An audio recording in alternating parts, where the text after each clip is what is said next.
하나님을 향한 아름다운 고백 시편 필사를 통한 기도 배우는 시간, 오늘은 시편 30편입니다. 슬픔을 기쁨이 되게 하신 하나님께 올리는 기도. 시편 30편은 찬양시에 속합니다. 전형적으로 하나님이라고 자주 부르는 장면이 나오고요. 하나님을 보면서 다윗이 끊임없이 찬양하는 부분들이 반복되어집니다. 그런 찬양들은 1절에 3절은 죽음에서 건져주심에 대한 찬양, 회중을 향한 동참을 권하는 찬양, 슬픔을 기쁨이 되게 하심을 찬양, 계속 찬양에 대해서 울려 퍼주고 있는 것이 시편 30편입니다. 시편 30편은 성전 낙성가라는 제목이 붙어져 있어요. 하지만 다윗은 성전 건축을 준비하긴 했지만 성전을 건축할 때는 다윗이 없었단 말이죠. 근데 성전 낙성가라고 붙인 것은 아마 시편 30편을 후세 사람들이 편집하면서 붙인 이름일 수도 있고요. 그래서 어쨌든 이 성전 낙성가라고 이름이 붙여진 이 시편 30편을 수전절, 한우카라고 불리는 수전절에도 많이 불리고, 히스기야 성전 척결의 모범이 되는 역대하 29장에 나오는 장면에 보시면 이제 성전을 새롭게 리모델링 하죠. 그때도 요 성전 낙성가를 부릅니다. 8일간의 감사 축제라 그래요, 이 한우카를. 그래서 감사를 통해서 성전을 새롭게 리모델링 하신다라고 보시면 되겠습니다.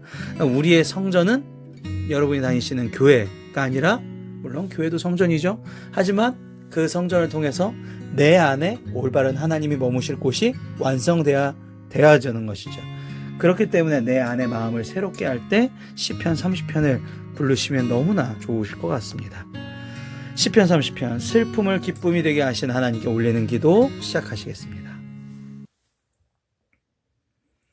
여호와여, 내가 주를 높일 것은 주께서 나를 끌어내사 내 원수로 하여금 나로 말미암아 기뻐하지 못하게 하심이니이다.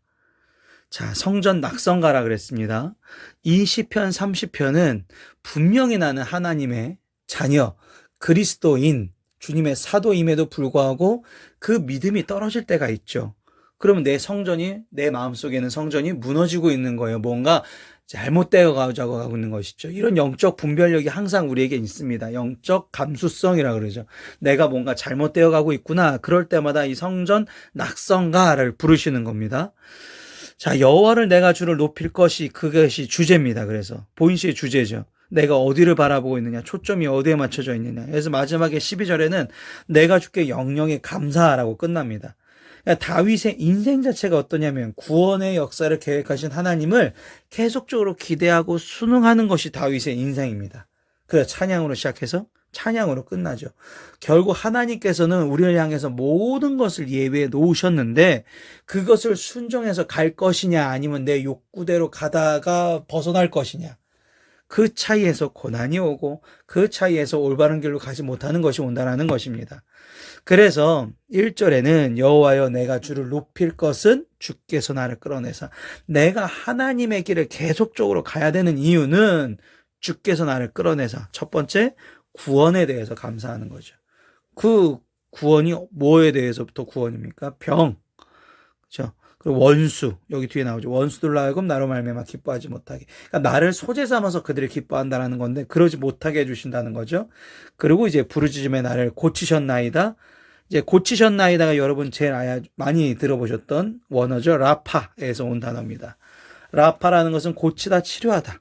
창세기 20장 17절에 처음 등장하죠. 이때가 아마 아비멜렉이었을 것 같아요. 아비멜렉 그의 여종 고치는 장면이었던 것 같은데요. 창세기 20장 17절에 처음 등장하게 되고, 출애굽기 15장 26절에는 치료하시는 여호와로 소개가 되기도 합니다. 네.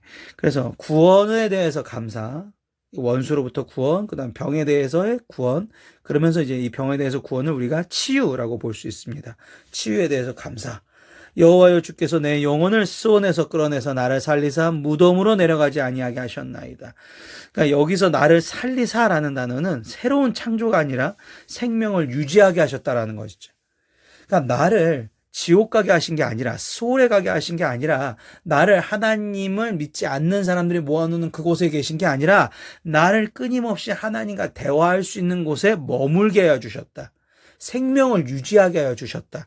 이거 자체가 하나님의 길에 대한 각에 대해서 감사하게 된다는 거죠. 자, 하나님의 길에 대해서 내가 잘 가고 있으면 감사해야 되는 이유 첫 번째, 나를 구원하여 주셨다. 무엇으로부터? 변과 원수로부터. 그리고 내가 지옥 갈 수밖에 없는 그 운명의 길에서 나를 또 구원해 주셨다.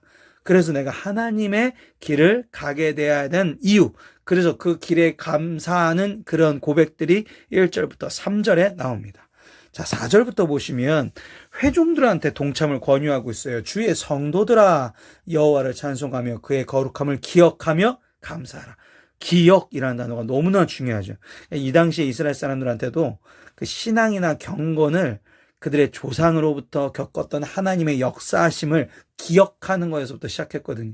그래서 부모님들한테 얘기를 듣고 그 얘기를 내가 계속적으로 지키려고 노력했고, 우리도 마찬가지입니다. 성경 말씀을 기억하는 게 중요하죠. 기억하려면 주야로 말씀을 묵상, 즉 이렇게 계속적으로 봐야 되는, 들어야 되는, 그리고 또 내 기도로서 실행해야 되는 시간들이 필요한 것입니다. 5절입니다. 그의 노염은 잠깐이요 그의 은총은 평생이로다. 자, 4절 내용 하시고 5절 내용 보시면 갑자기 뭔가 내용이 바뀌는 것 같은데 사실 이어지는 겁니다. 하나님의 노염, 이제 진노죠. 하나님의 진노는 죄에 대해서, 죄라는 것은 벗어나다라는 거죠. 내가 하나님의 길에서 벗어났다라는 것에 의로운 반응. 그러니까 예를 들어서 우리 아이가 인도로 가는데 갑자기 차도로 얘가 막 벗어나려고 그래. 그럼 갑자기 소리 칠 수밖에 없죠. 거기서 대고, 얘야, 차도로 가면 안 돼. 이렇게 얘기하는 부모가 어디 있겠습니까? 빨리 들어와, 빨리. 야, 뭐 한 짓이야? 그러면 막 저도 얼마나 크게 화를 내는지 모르고 소리 지르는지 몰라요. 왜냐하면 목숨이랑 관련되어 있는 일이기 때문에 그렇죠. 하나님의 진노는 죄에 대한 의로운 반응, 사람들로 하여금 회개를 이끌어내기 위한 동기가 된다라는 것입니다. 그래서 그 뒤에 저녁에는 울음이 깃들지라도 아침에는 기쁨이 오리로다.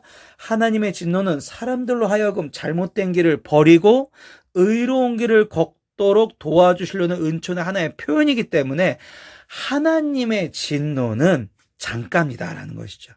잠깐, 순간이다. 이거를 우리가 깨달아야 감사가 나옵니다. 자, 정리하겠습니다. 내가 감사한다는 것은 뭐냐면 내 고통이 평생이 아니라 잠깐이기 때문에 감사한 겁니다. 왜냐하면 우리가 이제 어떠한 것을 더 좋게 만들려면 주사를 맞거나 수술을 받거나 잠깐의 고통은 필요하거든요. 하지만 그것을 겪어야 더 아름다워지고, 보톡스를 맞을 때도 그렇잖아요. 보톡스 주사가 아파서 우리가 안 맞겠습니까? 코로나 백신 주사가 무서워서 안 맞겠습니까? 그 주사 아플 수 있죠. 하지만 그 주사는 아프지만 그 뒤에 내가 안전하게 지켜지고 또 멋있어지고 잘생겨지고, 그렇기 때문에 그 잠깐의 순간을 참는다는 것이죠. 우리가 감사한다라는 것은 하나님께서 평생에, 이걸 더 확장하면 영원히 나와 함께 해주신다는 것을 내가 믿는다는 표현이 바로 감사입니다. 그러니까 우리가 하나님의 길에 있으면 안전할 수밖에 없어요. 그렇기 때문에 항상 하나님의 길에서 나는 평생 평안할 수 있다라는 것을 믿는 게 바로 감사가 되겠습니다. 6절부터 12절은 슬픔을 기쁨이 되게 하게 하신 하나님을 찬양하는 것입니다. 6절, 내가 영통할 때에 말하기를 영원히 흔들리지 아니하리라. 내가 영원히 단어가 나왔어요. 그래서 영원이라는 단어가 인간이 받을 수 있는 단어가 된 겁니다. 내가 하나님의 길에 있기 때문에 가능한 거지. 사람은 유한한 존재이죠. 7절, 여호와여 주의 은혜로 나를 산과 같이 굳게 세우셨더니 주의 얼굴을 가리심에 내가 근심하였나이다. 내가 형통함을 누렸던 것, 산같이 굳게 형통함을 누렸던 것은 하나님의 은혜, 즉 하나님의 길에서 하나님과 동행하시기 때문에 가능한 것인데, 내가 그 길에서 벗어나면 근심이 된다라는 것이죠. 그러니까 내가 인생에서 뭔가 걱정거리, 근심거리가 올 때는 내 신앙을 잠깐 점검하시는 게 중요합니다. 내가 지금 잘 가고 있는 건가? 내 마음가짐이? 내가 그냥 교회 좀 나갔다고 이렇게 했다고 내 신앙이 괜찮은 건가? 이거 지금 점검하실 필요가 있는 거죠. 8절, 여호와여 내가 주께 부르짖고 여호와께 간구하래. 그래서 결국엔 돌아와서 주님 저 멀리 떨어졌어요 하면서 부르짖게 되는 거죠. 그러니까 하나님의 길에 가까이 있으면 부르짖을 필요가 없죠. 하나님이 가까이 계시기 때문에. 그래서 내가 항상 기도를 하는 건데, 내가 멀어져요. 하나님과 점점 멀어져요 하니까 여기서부터 부르짖게 되는 것입니다. 약한 내가 주님께 또 간구하게 되는 거죠. 또 간절히 구하게 되는 거죠. 그래서 고난은 하나님의 초청장이다. 내가 무덤에 내려갈 때에 나의 피가 무슨 유익이죠. 진토가 어떻게 주를 찬송하며 주의 진리를 선포하리니까. 그냥 한글 성경만 읽어보시면 무슨 얘기인가 싶으실 수 있는데, 자, 이걸 제가 바꿔드리겠습니다. 하나님, 내가 죽은들 하나님께 무슨 유익이 있습니까? 내가 하나님을 계속 찬양할 수 있게끔 생명을 좀 연장해 주시옵소서. 이 얘기가 되겠습니다. 그러니까 내가 주의 진리를 다른 사람들한테 선포가 전도죠. 내가 찬송하고 전도해야 되는데, 주님, 제가 여기서 죽어지면 하나님 앞에 무슨 유익이 있으실까요? 하나님 중심적으로 나의 생명을 구하는 것이죠. 네, 9절은 그렇습니다. 여호와여 들으시고 내게 은혜를 베푸소서. 여호와여 나를 돕는 자가 되소서 하였나이다. 자신에게 구원의 행동을 이제 나타내 보여주세요. 그래서 오신 분이 예수 그리스도신 거죠. 11절, 주께서 나의 슬픔이 변하여 내게 춤이 되게 하시며 나의 베옷을 벗기고 기쁨으로 띠띠우셨나이다. 슬픔이라는 것은 절망의 절정입니다. 이게 이제 여기에는 슬픔이지만 이 이제 원어로 보면 이제 누가 죽었을 때 애도한다라는 표현을 쓸 때 이 단어를 쓰거든요. 그러니까 굉장한 절망의 절정이에요. 그리고 내게 춤이라는 것은 그냥 기쁘다고 춤추지 않잖아요. 정말 기쁠 때 춤이 나오죠. 막 덩실덩실. 그래서 절망에서 희망으로 정말 그걸 생각할 수 있는 것은 이 전능하신 하나님이 나와 함께 하신다. 이게 이제 소망이 되겠습니다. 이는 잠잠하지 아니하고 내 영광으로 주를 찬송하게 하심이니 여호와 나의 하나님이여 내가 주께 영원히 감사하리이다. 그래서 영원이란 단어가 나왔습니다. 오늘 시편 30편 어떻게 보셨습니까? 하나님을 통해서 하나님의 길에서 벗어나지 않고 또한 내가 벗어났다 해도 하나님께 다시금 부르짖어서 하나님께로 돌아오셔서 기쁨과 찬양을 영원히 하실 수 있는 저와 여러분 되시기를 바랍니다. 마지막 기도는 모든 것이 감사인 하나님께 올리는 기도 되겠습니다. 다 같이 기도하시겠습니다. 하나님 아버지, 감사를 고백할 수 있게 하여 주시니 감사드립니다. 감사의 힘을 깨닫게 하여 주시고 오늘도 제 입술로 찬양할 수 있음에 감사드립니다. 제 정신으로 하나님을 영접하여 감사를 깨닫는 것이 얼마나 복인지를 느낍니다.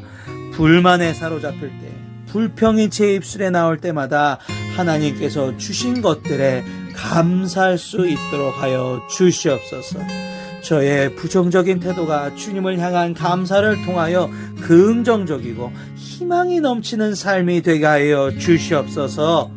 범사에 감사하며 슬픔을 기쁨으로 바꾸어 주실 줄 믿습니다.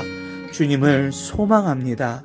사랑과 은혜가 충만하신 예수님의 이름으로 기도하옵나이다. 아멘.